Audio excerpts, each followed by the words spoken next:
Art history, French academic tradition. Okay, so this next era here we're going to call the French academic tradition or the French academic art era. And we're just coming out of the Baroque here, so certain things are going to continue with the tradition of realism that we see from the Renaissance to the Baroque into this time period. And this time period is into the 1700s, early 1800s, and really throughout the 1800s. So we're looking at late 18th, early into the mid 19th century. That's really the starting point here at this French academic tradition. And it's really going to be centered around Paris, which is the center of art around this time. That's really going to be the area it kind of starts and then continues there. Okay, so our first artist, his name is Jacques-Louis David, and this is one of his paintings. And we're going to have a lot of isms here from here on out in art history. And with this ism, we're talking about something called neoclassicism. Now, it's not important that we keep track necessarily of all of the isms here. It's just important that we know our general time frame here. Okay, so with this one, this is The Death of Socrates. This is a painting by Jacques-Louis David. He's really one of the first people that starts this French academic tradition. And it's kind of a reaction against that Rococo period that we ended with last time, where the art wasn't really that serious, very kind of decorative. And the idea in neoclassicism is that art can serve a positive purpose for society. But the idea is that for that to happen, you need to have art that displays some type of heroism or some type of positive virtue. And so we see a lot of subjects like this from Jacques-Louis David, the death of Socrates, someone who's willing to accept death here, albeit unjustly. So someone who's not going to sacrifice his virtue is what we see here. And we also see some more contemporary examples of things that are going on at the time. And so here we have Napoleon at the St. Bernard Pass there on the left. So that was a picture of the dictator at the time of France there. And then on the right we have the death of Marat. Okay, so that's a couple of things that we see really throughout this era here, is that one, we have this tradition in neoclassicism to pick classical examples like this, something in the ancient Greek repertoire like Socrates here. But we'll also see scenes from current history. But the idea is that you want to pick kind of important things going on. That's one way that you have important paintings. Okay, so these are pretty much conventions we'll see throughout this whole school of, something of some type of historical importance, whether it's current or like we see with the classical example, something from a long time ago.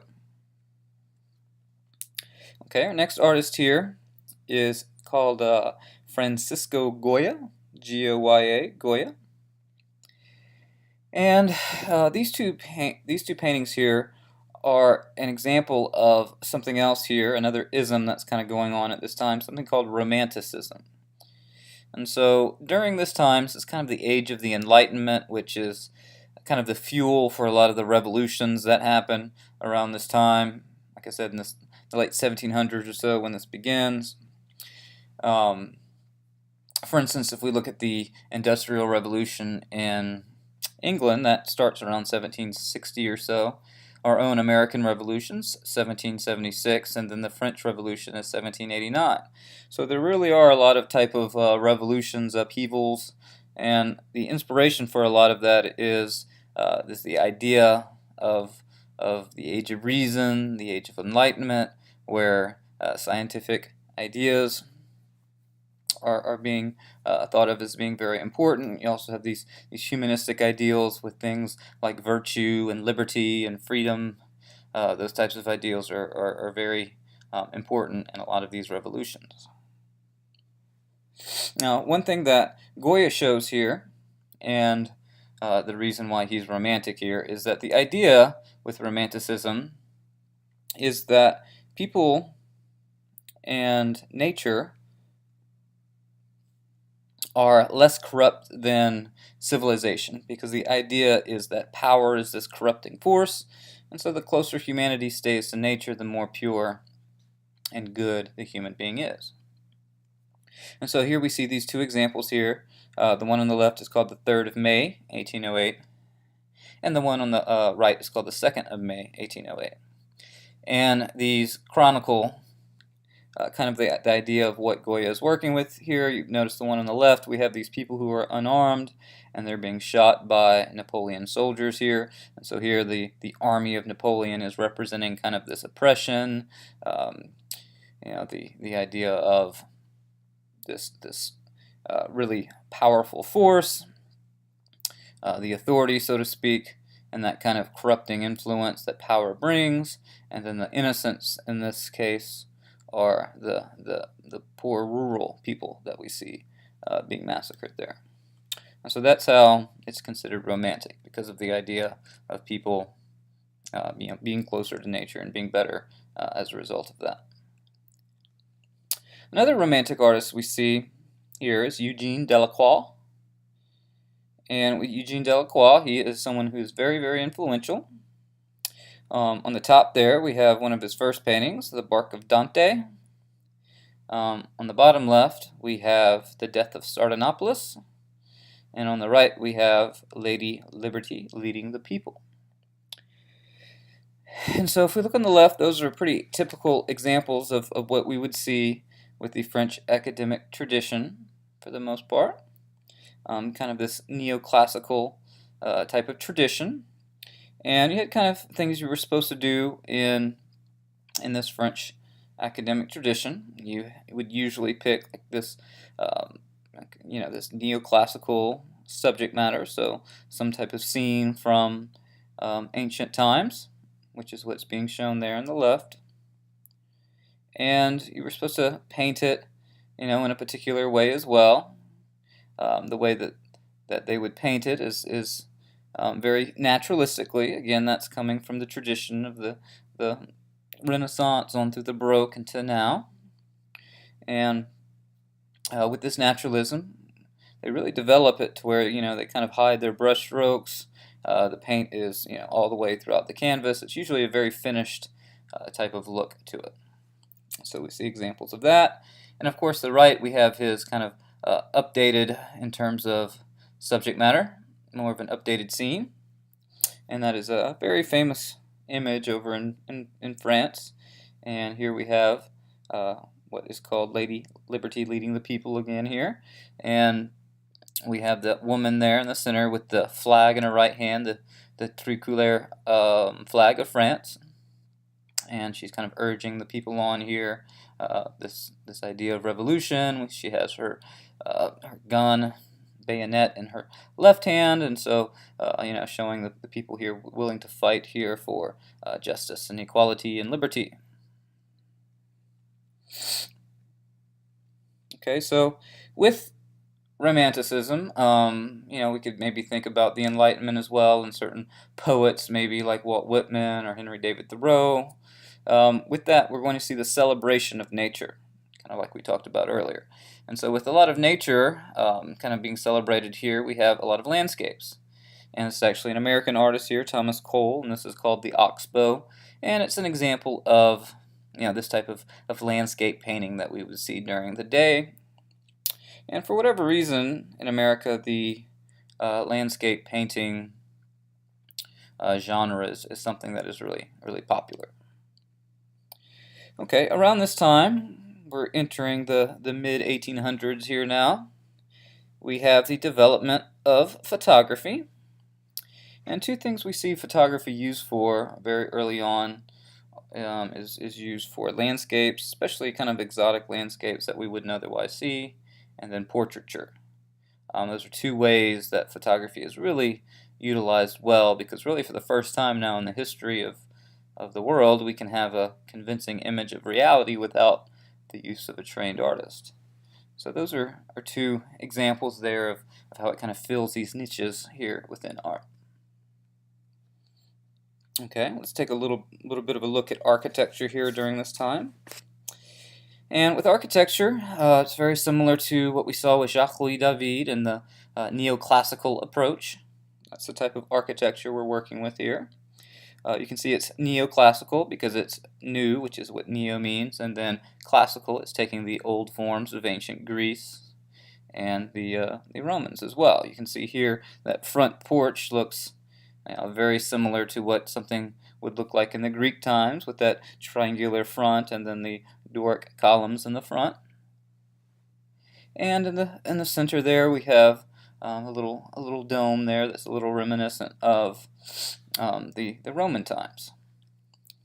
And so this is actually the style of architecture that as a country, when we first start building our government buildings around this time, this is a type of architecture we use. And it makes sense because we base our government on a couple of things. We base our government on the democracy of ancient Greece as being an influence, as well as the Republic of the ancient Romans. Both of those are influential to our style of government, so it makes sense that we would have a neoclassical design to a lot of our government buildings. But in this case, this is just the house of one of our early presidents, Thomas Jefferson. This is called Monticello. Okay, another ism that we see around this time really starting to emerge is something called realism. Now, if you say realism, but you're using it kind of as an adjective to describe art, then it would just mean kind of, like realistic. But realism with a capital R as like a style is a particular type of style where you're showing something without like exoticism or without romanticizing the past or without some type of idealism. You're basically just trying to show things as they are. And so this is a really good example of that by Gustave Courbet, where it's called The Stonebreakers. And you can see this doesn't really romanticize stone breaking. Not that I'd know how you'd be able to, but with stonebreakers here, you can see it's basically just showing them breaking stones, showing them working here. There's not an exotic subject matter. It's not idealistic. It's, like I said, just showing things as they are. Another pretty good example of how this kind of intersects with kind of the other prevailing tradition of this classical type of subject matter here is seen in this painting. This is an American artist called Thomas Eakins, who's goes to Europe to study art and comes back to America. He's actually an influential teacher as well as artist once he returns. But the name of this painting is William Rush carving his allegorical figure of the Schuylkill River. And it's a good example here of these two kind of traditions because the sculptor himself is working in this academic tradition. He's using this allegorical figure of the Schuylkill River, which would be more of a classical type of subject matter.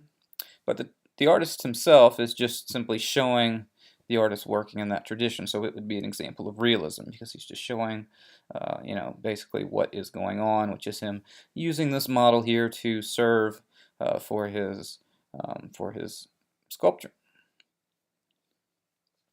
And if you're wondering what that woman there on the right is doing, she would have been the chaperone here. That in this proper society, if you have a gentleman working with a nude model, you'd have a chaperone nearby to make sure no shenanigans would go on. Now, most forms of realism, like we've seen, weren't terribly popular, but this would be an example of the type of realism that would have been popular. A painting like this would have fetched a large sum of money here. This artist's name is Rosa Bonheur, and this is called The Horse Fair. And what she's showing here is, I think maybe spring, but every year within the outskirts of Paris, people would take their horses and parade them throughout this particular route on the outskirts there. And so it's known here as the Horse Fair, and that's basically what she's chronicling here. And you can see her technique is coming from this French academic tradition where everything's really naturalistic. You have these really smooth brush strokes. There's a lot of care given to anatomy and proportion and detail. All of those things, like I said, that date back for quite some time now. So this is a good example of that type of realism that people would really probably take to here. Okay, now these next two artists are two of the really most popular artists of the time with this French academic tradition of the late 1800s. And these were two people that the people of the time, I'm sure, if you would ask them, they would say these would be the names that would kind of go down in history as far as the best artists of the day. As we'll see here in our next little presentation, that's not exactly going to be the case. But they were, very good examples of successful people in this French academic tradition. So this artist here, his name is Jean-Léon Gérôme, and he was a very skilled artist as well as a very influential teacher. You can see on the left that type of painting there is another one of a classical motif. The name of that painting is Pygmalion in Galatia. And so the story is here we have a sculptor who kind of gets disfranchised and has these really negative views on women, whereas he'll never have anything to do with the woman again. He devotes his life to sculpture, and so the story goes is that he's sculpting this sculpture of a woman and falls in love with it. You can see Cupid there in the background striking him with an arrow. And so he falls in love with the sculpture, and lo and behold, the sculpture turns into a real woman, and they fall in love. And so that's basically what the story is showing. If you look close, you can see that the top portion of the sculpture does look like a human being, whereas the bottom section still looks like a sculpture. So it's showing basically that process there. And so that would be, a typical scene of this salon style, this classical motif there. And on the right, we would have Bathsheba. That would be the name of the painting on the right, another typical example of the salon style. So here we have this again, a nude, which is something you see a lot during this time period. But every time they have a nude, they always have some kind of reason for it. If you show a classical subject matter, then you can use a nude because that's how things were done in classical times. And here you can see Bathsheba there. She's really about to take her bath, and so that's kind of a further justification for it. And these types of paintings, in real life, they do definitely have a technical precision to it. Especially, like I said, this artist as well as the next artist are very skilled in the way that they can apply paint, the way that they use atmospheric perspective, the way that they get the proportion of the drawing all right. All of those are things that were prized at the time in this particular era, at least in the popular culture. Okay, the last artist here is William Adolphe Bouguereau, and with this painting, this is called The Whisperings of Love, and it would be a pretty typical example maybe of Bouguereau's work. And like I said, in terms of painting technique, they get quite skilled and in the way that they can apply paint. If you ever see one of these in real life, and this one's actually in New Orleans, they have another two really good examples of a Bouguereau over in Houston as well. But yeah, if you ever see these in person, these are really kind of breathtaking in person. Just the skill of paint, the way that they're done. It's almost like the paint is just kind of graced the canvas and almost has a breath to it. They are quite well painted. Okay, so this is basically kind of our examples here of the whole tradition within that late 1700s into throughout the 1800s of this French academic tradition, and how we will usually have some type of subject matter or some type of idealism for the most part. Except for the examples of realism and those other isms like romanticisms that are kind of reactions or different types of painting opposed to that run kind of parallel with it.